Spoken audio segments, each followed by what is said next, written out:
Sometimes the people who seem to have the least actually have the most. And sometimes the ones chasing everything end up losing themselves. This is the story of a man who had empty hands, but a full heart.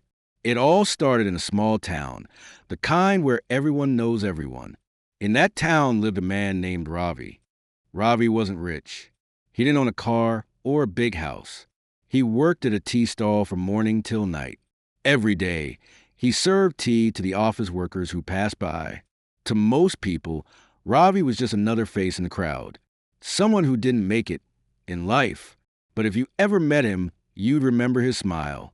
Because no matter how hot the sun was or how long the day, Ravi smiled, genuinely, deeply. He had this warmth in his eyes that made people feel seen. One of Ravi's regular customers was a man named Arjun.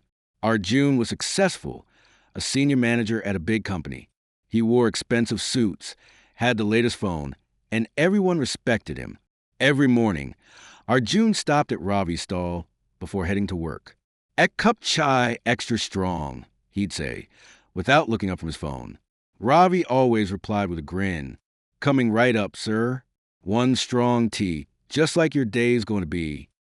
Arjun would chuckle half-heartedly, take the cup, and rush off to his car. He never really noticed Ravi. But one day that changed. It was a Monday morning, rainy and dull. Arjun stopped by as usual, but Ravi wasn't there. The stall was closed. A small handwritten note was stuck on the counter. Closed for a few days. Taking care of a friend. Something about that note stayed in Arjun's mind all day. Who was his friend? Why close a stall, his only source of income? Just to help someone. After 3 days, the stall reopened. Ravi was there, tired but smiling. Arjun couldn't help but ask, "Where were you, Ravi? You vanished for days." Ravi wiped his hands and said, "My neighbor fell sick. No one was there to take him to the hospital, so I stayed with him until he got better." Arjun frowned. "But you closed your shop? You lost money for that?" Ravi laughed softly. "Yes, sir, but money comes and goes. People don't." That line hit Arjun harder than he expected. He went silent for a moment, then said, "You're a good man, Ravi." Ravi smiled again. "Just trying to be human, sir." Over the next few weeks, Arjun began noticing things he hadn't before. He started seeing how Ravi greeted everyone, from beggars to businessmen, with the same respect. How kids loved him because he always gave them biscuits with tea for free. And one morning, when Arjun arrived late, he saw something that made him stop in his tracks. A poor old woman was standing near the stall, shivering. She had no money. Ravi poured her a cup of tea anyway and handed it over. When she tried to refuse, he said, "Ma, it's just tea, but it might warm your heart." The woman smiled, tears in her eyes.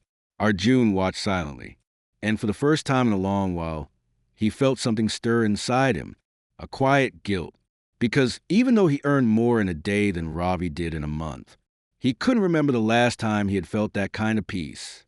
One morning, Arjun arrived at the stall again, but this time it was gone. The wooden table, the kettle, the cups, everything vanished. He asked a passerby, "Where's the tea seller? Where's Ravi?" The man said softly, "Didn't you hear? Ravi passed away last night. Heart attack." Arjun froze. For a moment, he couldn't believe it. The cheerful man who made everyone's morning brighter was gone. He walked away slowly, feeling an emptiness he couldn't explain. A few days later, he returned to the same spot. Someone had placed a small picture of Ravi near where the stall once stood. Around it, there were candles, flowers, and handwritten notes from people all over town. One note read, "Thank you, Ravi, for the warmth you gave us." Another said, "You never let anyone leave with an empty heart." Arjun stood there quietly, reading each message, and for the first time in years, he cried. He realized something profound. Ravi had left the world with empty hands, but a full heart, and he himself had full hands but an empty heart. That day, Arjun made a decision. He used his savings to rebuild Ravi's tea stall, but this time he named it Ravi's Corner, where kindness is served. He didn't need to. He could have moved on with his life.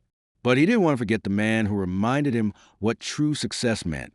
Every morning now, Arjun opens a stall himself. Before heading to work, he serves tea for an hour, just like Ravi used to.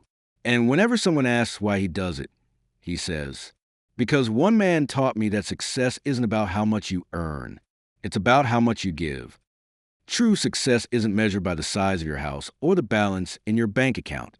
It's measured by the size of your heart. You can have all the money in the world, but if you can't share a smile, a moment, a bit of kindness, you're poor in the ways that matter most. Ravi had empty hands, but his heart overflowed. And that's the kind of success we all should chase. Because one day when we leave this world, people won't remember what we had. They'll remember how we made them feel. So today, be like Ravi. Give warmth, share kindness, and fill someone's heart. Even if your hands are empty. Empty hands, full heart. Because real success is never counted in money, but in memories.